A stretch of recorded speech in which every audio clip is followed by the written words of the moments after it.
নমস্কার, প্রাইম নিউজে আপনাদের স্বাগত। আমি আপনাদের সাথে রয়েছে মৌসুমী। দেখে নেব খবর বিস্তারিত। শারদ উৎসবে অংশগ্রহণ করতে রবিবার উত্তর ত্রিপুরা জেলা সফরে গেলেন মুখ্যমন্ত্রী। এদিন ধর্মনগর এবং কৈলা শহরে শারদীয়া দুর্গা উৎসবের সূচনা করেন মুখ্যমন্ত্রী ডক্টর মানিক সাহা। শারদ উৎসবে অংশগ্রহণ করতে রবিবার উত্তর ত্রিপুরা জেলা সফরে গেলেন মুখ্যমন্ত্রী ডক্টর মানিক সাহা। এদিন রেলপথে প্রথমে ধর্মনগরে পৌঁছেন মুখ্যমন্ত্রী ডক্টর মানিক সাহা। ষষ্ঠীর সকালে এদিন ধর্মনগরে দুটি পূজা উদ্বোধন করেন তিনি। দুর্গাপূজা তো হবে না, দুর্গাপূজা শুরু হয়ে গেছে।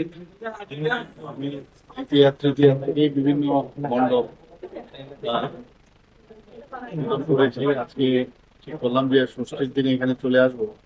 ধর্মনগর আজকে এলাম, ধর্মনগরে এসে কালী মন্দিরে গেলাম, এখানে রামকৃষ্ণ সেবা সমিতির এখানে আশ্রম, এখানে আজকে এলাম।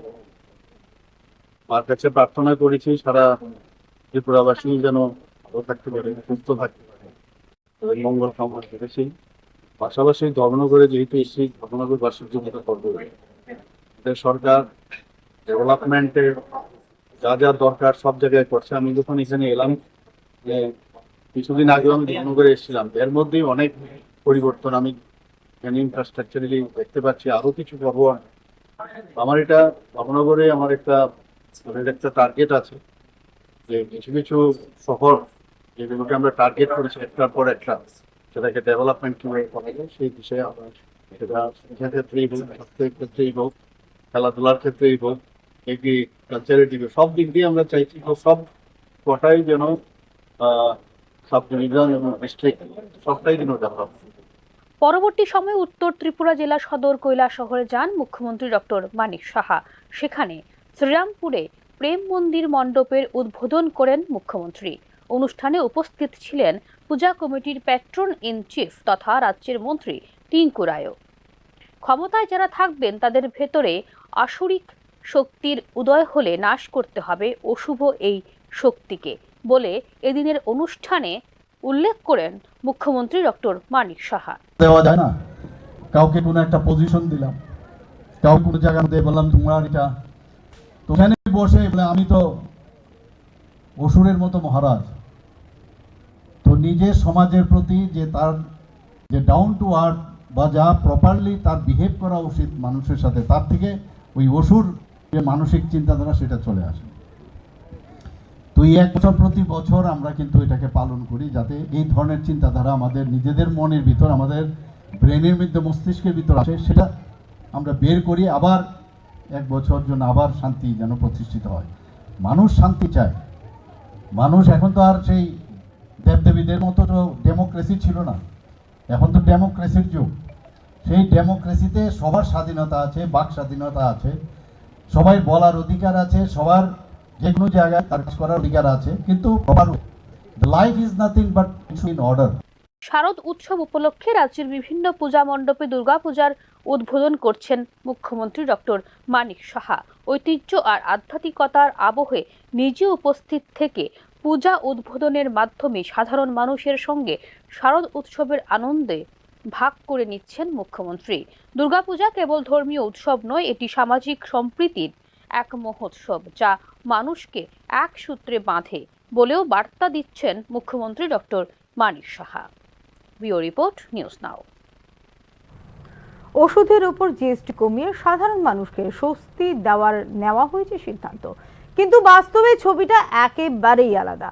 আগরতলা সহ রাজ্যের বিভিন্ন অংশে বেশিরভাগ বড় ফার্মেসিগুলি এখনো পুরো দামে বিক্রি করছে ওষুধ, ফলে পকেট ফাঁকা হচ্ছে সংশ্লিষ্ট ক্রেতাদের।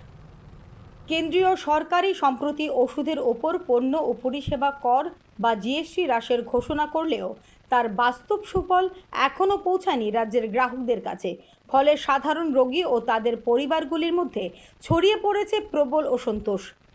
22 সেপ্টেম্বর থেকে কার্যকর হওয়া সংশোধিত কর কাঠামো অনুযায়ী এতদিন 18% ও 12% হারে কর আরোপিত বেশিরভাগ ওষুধ এখন আনা হয়েছে 5% স্ল্যাবের আওতায়। এর ফলে নির্দিষ্ট ওষুধের শ্রেণীভেদে বাজার মূল্য প্রায় 11% এবং 6.2% পর্যন্ত কমার কথা। এই সিদ্ধান্ত দেশের কোটি কোটি মানুষের চিকিৎসা ব্যয়ের চাপ কিছুটা কমাতে সহায়তা হওয়ার কথা ছিল বলে অভিমত স্বাস্থ্য বিশেষজ্ঞদের। কিন্তু আগরতলার অধিকাংশ বড় ফার্মেসি এখনও ওষুধ বিক্রি করছে পূর্ব সংশোধিত কর কাঠামো অনুসারে, অর্থাৎ গ্রাহকদের কাছ থেকে বাড়তি মূল্য আদায় করা হচ্ছে বলেই এক্ষেত্রে অভিযোগ। শুধু তাই নয়, ওষুধের মুদ্রিত দামের ওপর যে ছাড় সাধারণত দেয়া হয় অনেক দোকান প্রদান করছে না সেটিও। তবে অনেক ক্ষেত্রেই প্রয়োজনীয় সচেতনতার অভাবে ক্ষতিগ্রস্ত হচ্ছেন ক্রেতারা। দাম তো কম রাখছে না, জিনিসটা এটা তো কইতে পারি না, কইতে পারি না তো। না না জিজ্ঞাসা করছেন না যে দাম কমছে কম রাখছে? না, জিজ্ঞেস করছি না। আপনি জানেনই না? না, খেয়াল নাই আমার। জিনিসটি কমাই দিছে জানি, কিন্তু তারা কম রাখছে না রাখছে এটা আমি বলতে পারি না। রাজধানীর কয়েকটি ছোট মেডিকেল দোকান 10% থেকে 20% পর্যন্ত ছাড় দিয়ে ক্রেতাদের আকৃষ্ট করার চেষ্টা করেছে, কিন্তু সীমিত মজুদ ও ওষুধের ঘাটতির কারণে সব প্রয়োজনীয় ওষুধ সেখানে পাওয়া যাচ্ছে না। ফলে শেষ পর্যন্ত বাধ্য হয়ে বড় ফার্মেসিতেই ভরসা রাখতে হচ্ছে সাধারণ মানুষকে, এবং সেখানেই তারা বাধ্য হচ্ছেন অতিরিক্ত খরচ করতে। ত্রিপুরা মেডিকেল কলেজ সংলগ্ন এলাকা, আইজিএম হাসপাতালের চারপাশ, জিবি বাজার ও কামান চৌমুহনী এই গুরুত্বপূর্ণ স্থানগুলিতেই অভিযোগ সবচেয়ে বেশি। রোগীর প্রয়োজনকে পুঁজি করে এখানে একাধিক বড় দোকান অতিরিক্ত মুনাফা করছে বলে অভিযোগ ক্রেতাদের। মানে আমরা তো ইয়ার লেগে মেমো দেওয়া দিচ্ছে 999 টাকা, টোটাল আছে 999 টাকা। তখন আমি এত টাকা দিছি। এই পরিস্থিতিতে রাজ্য ড্রাগস কন্ট্রোলের দপ্তরের কার্যকারিতা নিয়েও উঠছে প্রশ্ন। কর্তৃপক্ষ যথাযথ নজরদারি ও নিয়ন্ত্রণ করতে পারছে না বলে উঠছে অভিযোগ। ফলে বড় ফার্মেসিগুলি ইচ্ছে মতো দাম আদায় করছে এবং সাধারণ মানুষ পাচ্ছেন না সরকার ঘোষিত কর হ্রাসের সুবিধে। ওষুধের মতো অত্যাবশ্যকীয় স্বাস্থ্য সেবার ক্ষেত্রে কোনো প্রকার শোষণ মোটেই কাম্য নয়। তাই অবিলম্বে কঠোর পদক্ষেপ নিয়ে হ্রাসকৃত জিএসটি হারের সার্থক বাস্তবায়ন দাবি করছেন সাধারণ মানুষ। Bureau report, news now. মহাষষ্ঠীর মধ্য দিয়ে শুরু হলো শারদ উৎসবের মূল পর্ব। দেবীর বোধনের মধ্য দিয়েই এদিন মণ্ডপে মণ্ডপে হয় প্রাণের সঞ্চার। ঢাকের তালে, উলুধ্বনির আহ্বানে দেবী দুর্গার আগমন বার্তা পৌঁছে গেছে ঘরে ঘরে। আগরতলা শহরের প্রতিটি পূজা মণ্ডপে সকাল থেকেই ছিল প্রস্তুতি। জল ভরে আনা, অঞ্জলি আর বোধন মন্ত্রোচ্চারণে সম্পন্ন হয়েছে দেবীর বোধন। রবিবার ছিল মহাষষ্ঠী। দেবী দুর্গার বোধনের মধ্য দিয়ে শুরু হলো বাঙালির সবচেয়ে বড় উৎসব শারদীয়া দুর্গাপূজার মূল পর্ব। সকাল থেকেই ঢাক, ঢোল, শঙ্খধ্বনি ও উলুধ্বনিতে মুখরিত রাজধানী আগরতলা। তবে শুধু আনুষ্ঠানিকতা নয়, মহাষষ্ঠীর আচার সামনে নিয়ে আসে বাঙালি সমাজের সংস্কৃতির গভীরতর ঐতিহ্যকে।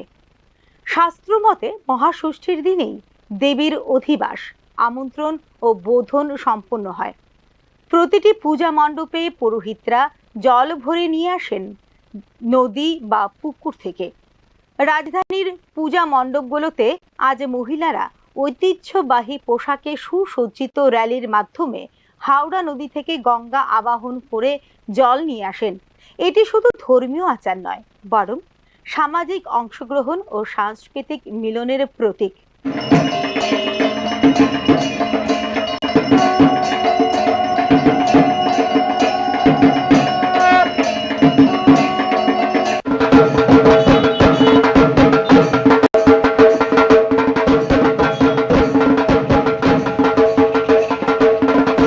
ষষ্ঠী পূজা দেবী দুর্গার মর্তে আগমনের দিন।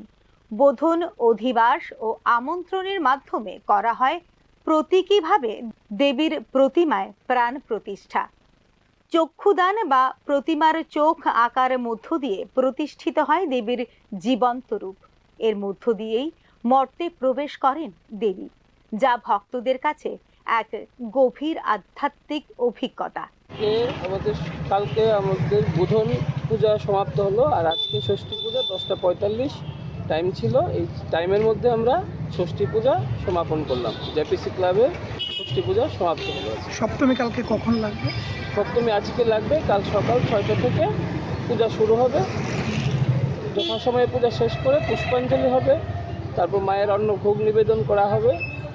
এগুলি করার পরে আমাদের সপ্তমী পূজা কালকে চলবে। মহাষষ্ঠীর বাঙালির আবেগ অনুভূতির সূচনা দিবসও বটে। পুজোর মূল আচার যেমন ধর্মীয় ভক্তিকে প্রকাশ করে, তেমনি দৃঢ় করে সামাজিক মেলবন্ধনকে।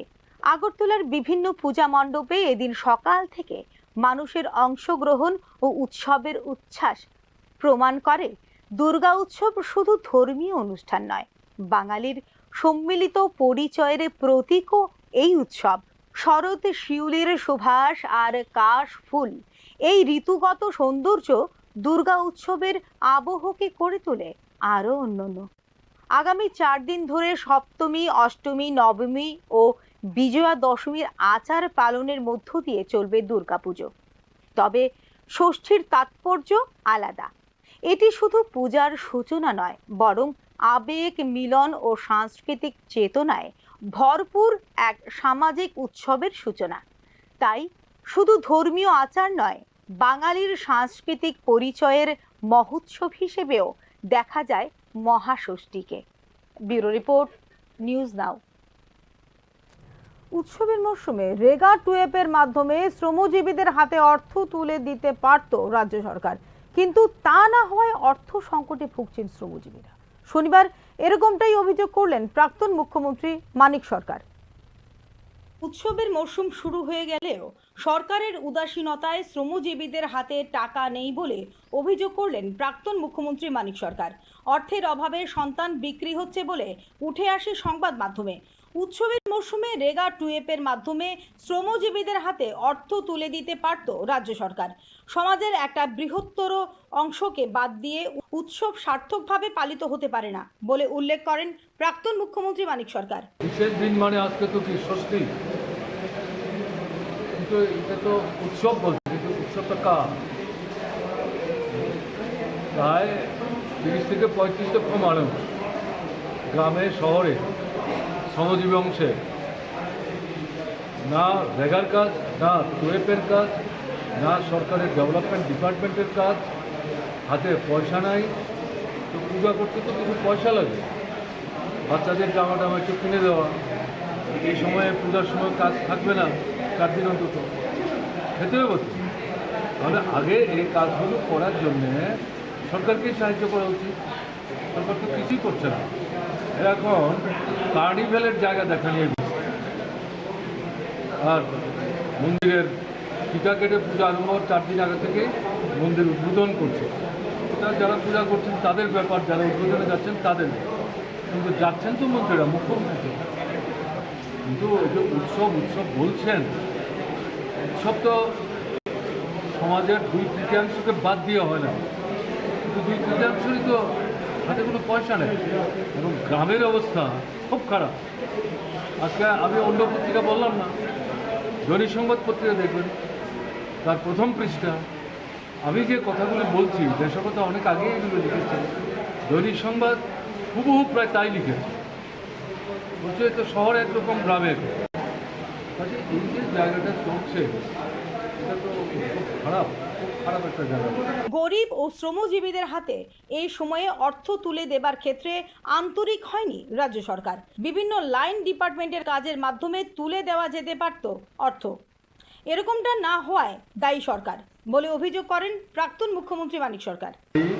আমি তো বলবো সরকার, আপনার সরকারের সময় পুজোর 1 মাস আগে থেকে জায়গা টুয়ে অন্যান্য ডেভেলপমেন্ট ডিপার্টমেন্টের কাজের জন্য উদ্যোগ নেওয়া, মিনিমাম 10 ডেজ, ম্যাক্সিমাম 15 থেকে 20 দিনের কাজ।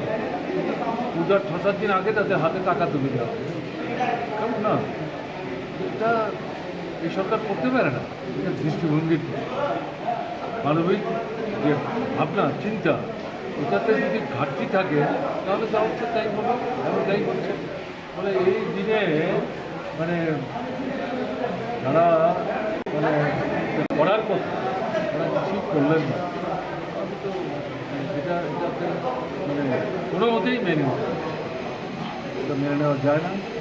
আর আজকের দিনে রাজ্যের গ্রাম উন্নয়ন দপ্তরের দেওয়া তথ্য অনুযায়ী রেগা কর্মসূচির আওতায় প্রায় 9.61 লক্ষ সক্রিয় কর্মী রয়েছে রাজ্যে।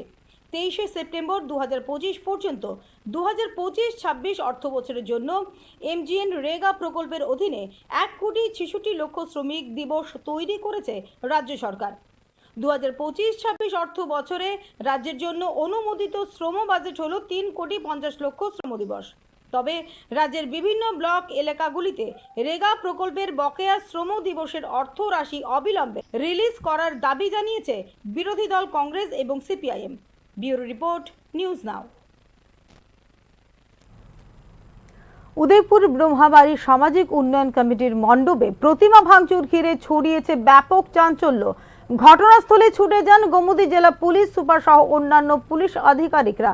ঘটনার তদন্তে নেমে সিসি ক্যামেরার ফুটেজ খতিয়ে দেখছে পুলিশ। মহাষষ্ঠীর দিন রবিবার সকালে মূর্তি ভাঙা অবস্থায় দেখতে পান এলাকাবাসীরা। সমস্ত ঘটনার দিকে নজর রাখা হয়েছে বলে জানিয়েছেন গোমতী জেলা পুলিশ সুপার।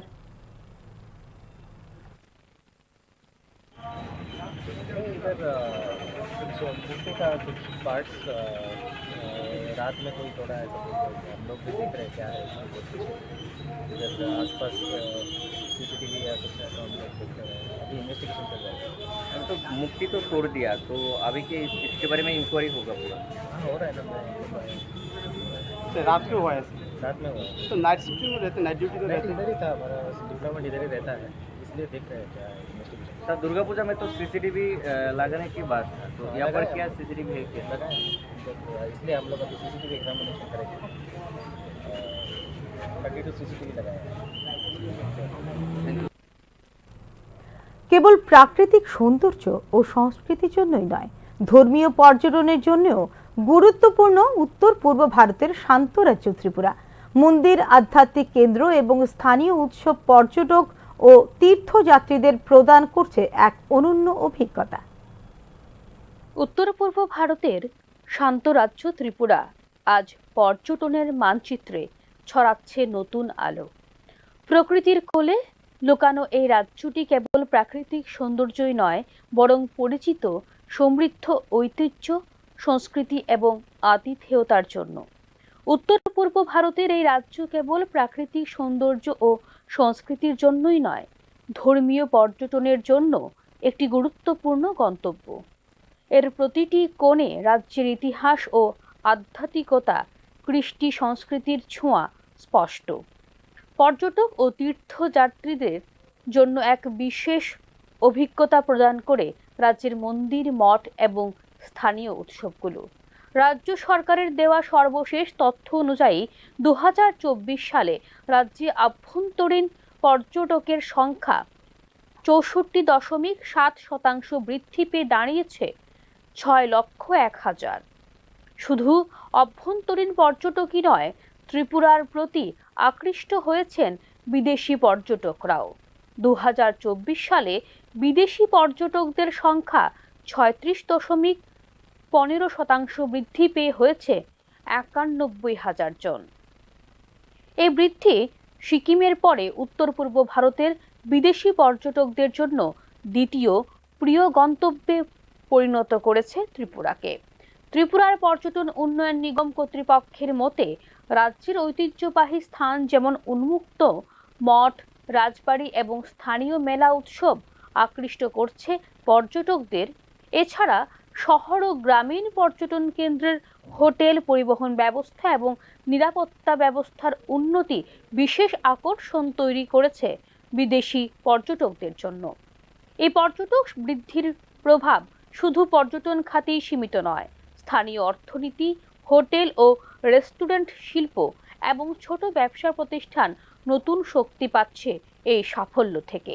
পর্যটকরা শুধু রাজ্যকে দেখেন না, বরং সময় কাটানোর মাধ্যমে স্থানীয় জীবনের সাথে সংযোগও তৈরি করেন এখানে। নতুন পর্যটন কেন্দ্র স্থাপন, আন্তর্জাতিক পর্যটকদের জন্য প্রচারণা এবং আরও উন্নত সেবা প্রদানের মাধ্যমে ত্রিপুরাকে আরও আকর্ষণীয়, বিশেষ করে ধর্মীয় পর্যটনের গন্তব্যে রূপান্তরিত করার জন্য নেওয়া হয়েছে এই উদ্যোগ। ত্রিপুরা আজ শুধুই একটি পর্যটন কেন্দ্র নয়, এটি এক ধরনের আবিষ্কারও বটে। প্রকৃতি, ঐতিহ্য, শান্তি ও আতিথেয়তার এক অসাধারণ মেলবন্ধন, এবং এই মেলবন্ধনই পর্যটক প্রিয় গন্তব্যে পরিণত করেছে ত্রিপুরাকে। ফিও রিপোর্ট, নিউজ নাও।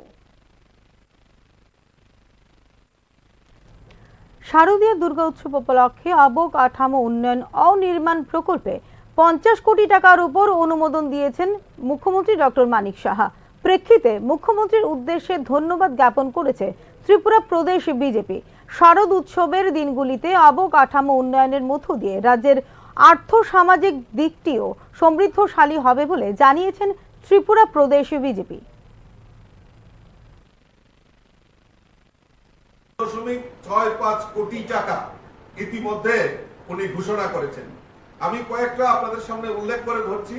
প্রায় 14টি পৌরসভা ও 6টি নগর পঞ্চায়েতে সার্বিক উন্নয়নের কাজের জন্য ইতিমধ্যে 12 কোটি টাকা স্যাংশন করেছে। প্রতিটি জেলায় স্থায়ী সম্পদের রক্ষণাবেক্ষণের জন্য 9.37 কোটি টাকা উনি সেখানে প্রদান সেটা প্রভিশন রেখেছেন। 6টি আরডি ডিভিশন পূর্ব অনুমোদিত নির্মাণ কাজ সম্পন্ন করার জন্য এবং দ্রুত যাতে কাজগুলি সম্পন্ন হয় তার জন্য 9.28 কোটি টাকা সেখানে প্রভিশন রাখা হয়েছে। আগরতলা শহরের একাধিক রাস্তা উন্নয়নের জন্য, বিশেষ করে আগরতলা শহরের বিভিন্ন রাস্তা আমরা জানি যে স্মার্ট সিটির মাধ্যমে সেটা হচ্ছে, কিন্তু তার আলাদা সেখানে প্রায় 17.38 কোটি টাকা এই রাস্তাগুলি সংস্কারের জন্য মাননীয় মুখ্যমন্ত্রী সেখানে প্রভিশন রেখেছেন। পোষণ প্রকল্পে যারা আমাদের চুক্তির ভিত্তিতে, যারা আমাদের স্কুলে মিড ডে মিল বা বিভিন্ন জায়গায় যারা কাজ করে থাকে চুক্তির ভিত্তিতে কর্মচারী, তাদের গ্রেড বাবদ, বোনাস বাবদ প্রায় 2.62 কোটি টাকা আমাদের মাননীয় মুখ্যমন্ত্রী প্রভিশন রেখেছেন। তো এই যে একের পর এক উৎসবের মেজাজে আমাদের এই রাজ্যের মাননীয় মুখ্যমন্ত্রী বিভিন্ন প্রকল্পের মাধ্যমে গরিব কল্যাণ, মহিলা, যুবক, কৃষক, শ্রমিক তাদেরকে আর্থিকভাবে সহায়তা করা এবং বিভিন্ন প্রকল্পের মাধ্যমে মানুষকে সহযোগিতা করা, সেই প্রয়াস মাননীয় মহাষষ্ঠীর শুভকামনা জানিয়ে বাংলা সংবাদ এখানেই শেষ করছি। নমস্কার, শুভরাত্রি।